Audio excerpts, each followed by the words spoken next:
ओम सजात्म स्वरूप परम गुरु शुद्ध चैतन्य स्वामी ने नमः।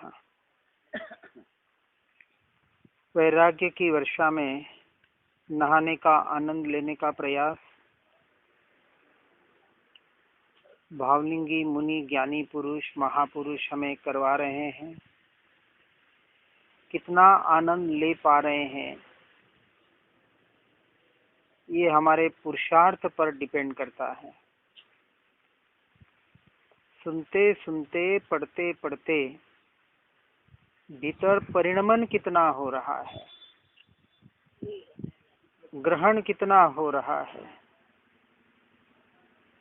मैं आत्मा त्यागोपादान शून्यत्व शक्ति वाला, न कुछ ग्रहण कर सकता हूँ न कुछ मुझसे त्याग करने की जरूरत है, न होता है। ऐसा परिपूर्ण घनपिंड त्रिकाली ध्रुव तत्वमय होते हुए भी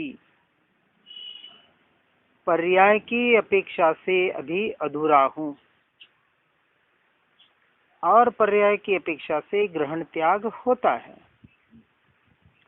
लेकिन ग्रहण त्याग पर द्रव्य पर पदार्थों का नहीं,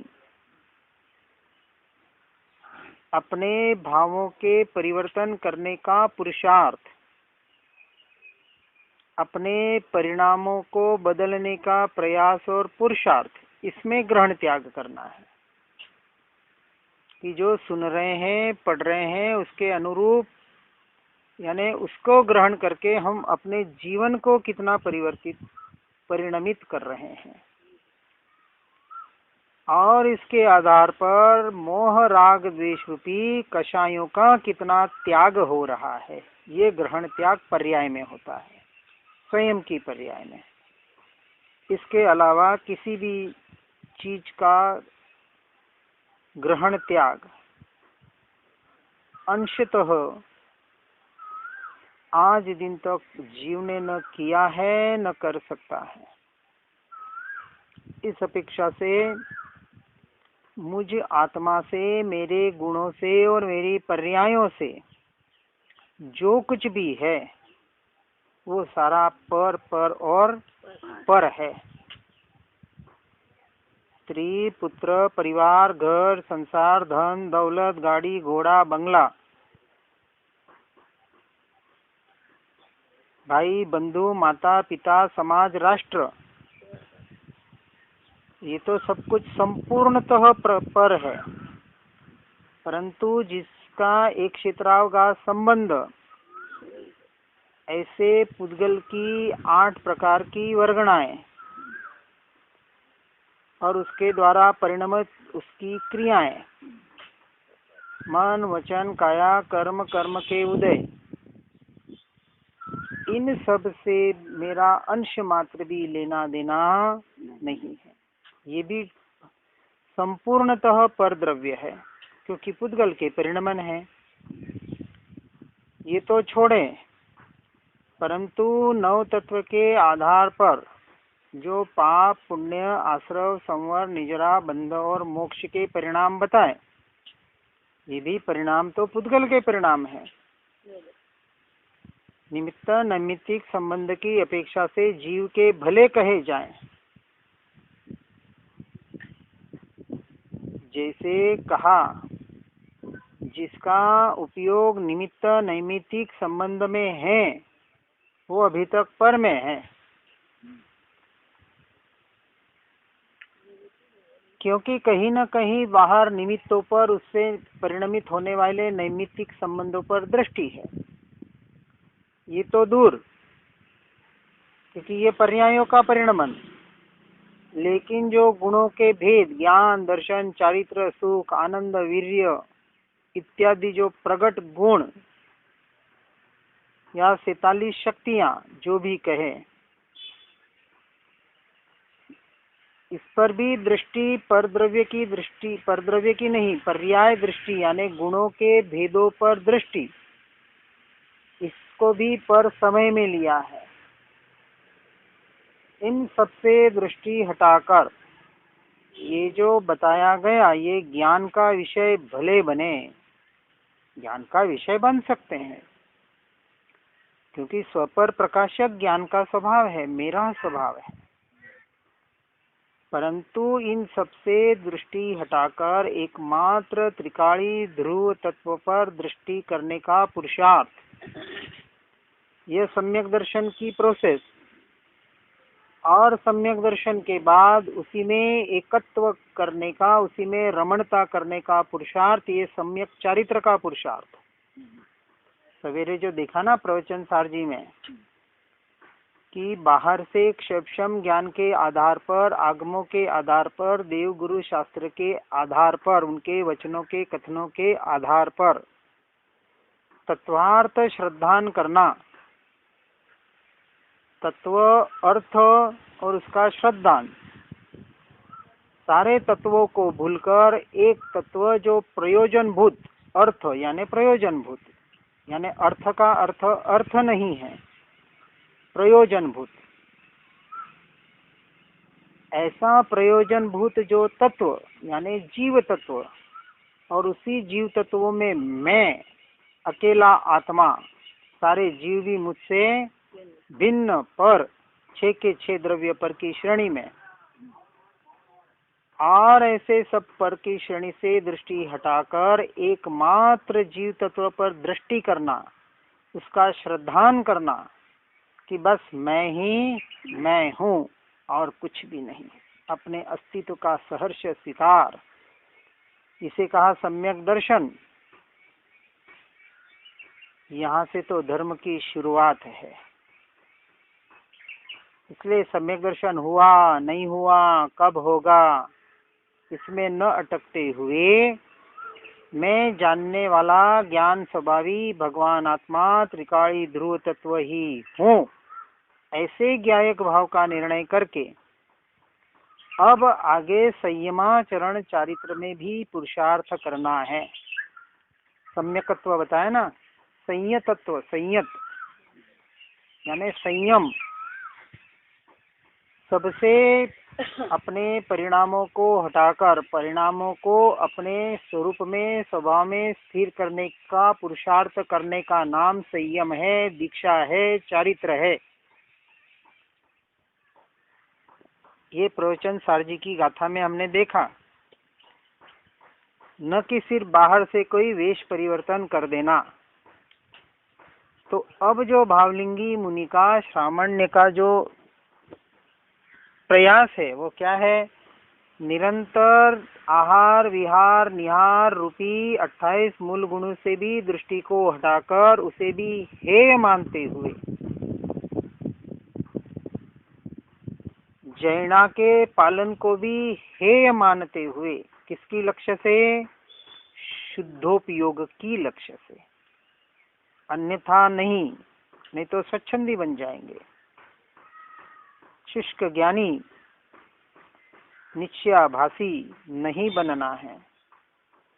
जब स्वरूप और स्वभाव की रमणता नहीं होती है तब शुभ भाव आए बगैर नहीं रहते, परंतु उन शुभ भावों को, उन शुभ क्रियाओं को हेय मानकर जल्द से जल्द वहां से छूटकर स्वरूप रमणता का प्रयास और पुरुषार्थ करना, उस दशा तक पहुंचना, यही एकमात्र इस वैराग्य की वर्षा में नहाने का परिणाम है।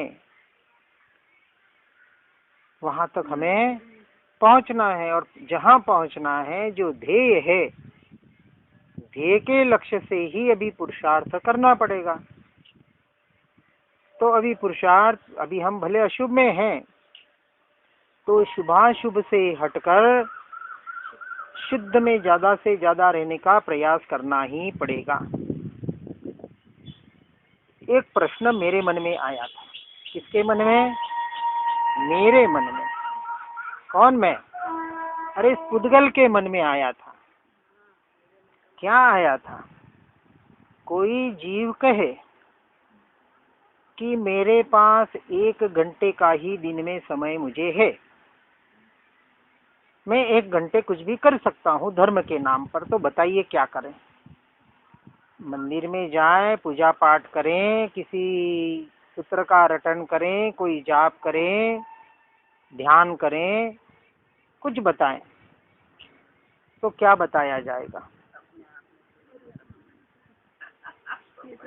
स्वरूप रमणता करना सहज थोड़ी है क्या? नहीं है पर सबसे पहले उसे स्वाध्याय और सत्संग के द्वारा, इसलिए हमें कोई मिलता है तो हम कहते हैं भैया कुछ मत करना, रोज 5 मिनट एक बार स्वाध्याय कर लेना तत्व के लक्ष्य से, इतना ही कहते हैं। या 5 मिनट या एक पेज या एक पैराग्राफ भी पढ़ लेना, लेकिन तत्व को लक्ष्य कराने वाला, क्योंकि हमें प्रयोजनभूत उतना ही है। दिन भर शुद्धोपयोग में नहीं रह पाते तो शुभोपयोग के भाव बीच में आते हैं, लाने नहीं पड़ते। लाने पड़ रहे हैं तो शुद्ध की ओर से आप हट रहे हैं। यदि शुद्ध में रह पा रहे हैं और कोई पाठ क्रिया छूट जाए, किसके लक्ष्य से? आत्मरमणता के लक्ष्य से, तो हम तो स्पष्ट कहते हैं छूट जाए तो छोड़ देना, पकड़ के मत बैठ जाना, नहीं तो जड़ क्रियावादी हो जाओगे कि ये तो पाठ मुझे करना ही है, चाहे आत्मसिद्धि का हो चाहे और किसी का भी हो। अरे आत्मसिद्धि पाठ करने के लिए, याद करने के लिए नहीं लिखी गई, आत्मा की सिद्धि करने के लिए लिखी गई। हमारे परिणाम किस तरह से सुधरें, आत्मसिद्धि कंठस्थ हो जाए और आत्मा क्या है पता ही न चले, उसने आत्मसिद्धि कहाँ पड़ी, विचार ही करना है। जीव इस मार्ग में आने के बाद भी कहीं न कहीं क्रिया जड़वादी बन जाता है। करीबन 15 आश्रमों में मैं घुमा हूँ, तारण पंथ में भी गया, कांजी स्वामी वालों में भी गया, सोनगढ़ गया, सोनागिरी गया, लेकिन करीबन जीव, करीबन सबकी तो बात नहीं करेंगे, वापस क्रिया जड़वादी ही बन रहे हैं, दूसरों पे हंस रहे हैं कि ये साधु क्रिया जड़, ये मंदिर मार्गी क्रिया जड़, ये दिगंबर वाले क्रिया जड़। खुद क्या कर रहे हैं? वो के वही पाठ, वही के वही रटन, वही तोता रटन, 3 माला गिन ली, यानी क्या धर्म हो गया? इन क्रियाओं के माध्यम से, शास्त्रों के माध्यम से जो बताया जा रहा है, ये क्रियाओं में, जैसे हम कहते हैं श्वेतांबरों में जाते हैं तो मंदिर वालों के अष्ट प्रकारी की 8 के 8 दोहे पूरे आत्मलक्षी है, नवपजी की ओड़ी के 9 के 9 दोहे आत्मलक्षी है, संथारा पोरसी के जो 4 दोहे हम लेते हैं पूरे आत्मलक्षी, पूरा आत्मा का स्वरूप बताया है।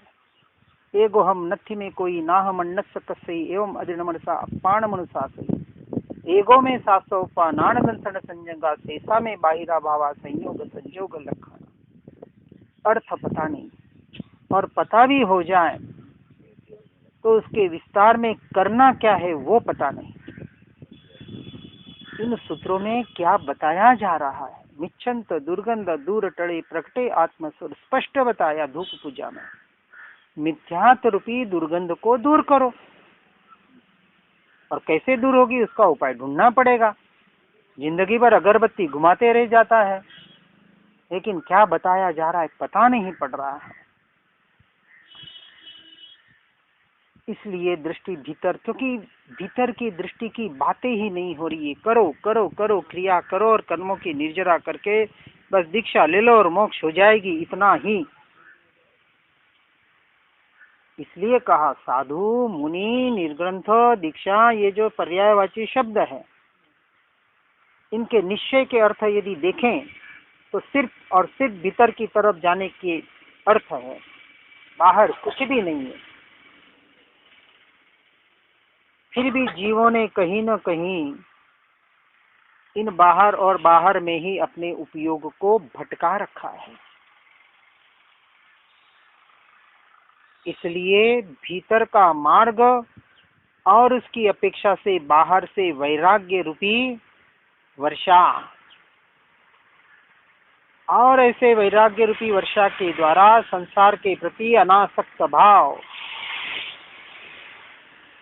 औदासीन्य वृत्ति, कब छूटूं ऐसी झंकना, और कब अनंत काल के लिए अपने आत्म स्वरूप में रमणता करूं, ऐसा उत्कृष्ट ध्येय, इस दृष्टि से जो जीव पुरुषार्थ करता है वही सच्चे मोक्ष मार्ग का अधिकारी है। हर जीव इस मार्ग का अधिकारी बनकर इस मार्ग में आगे बढ़ने का प्रयास और पुरुषार्थ करे। इसी भावना के साथ ओम नमः सिद्धम।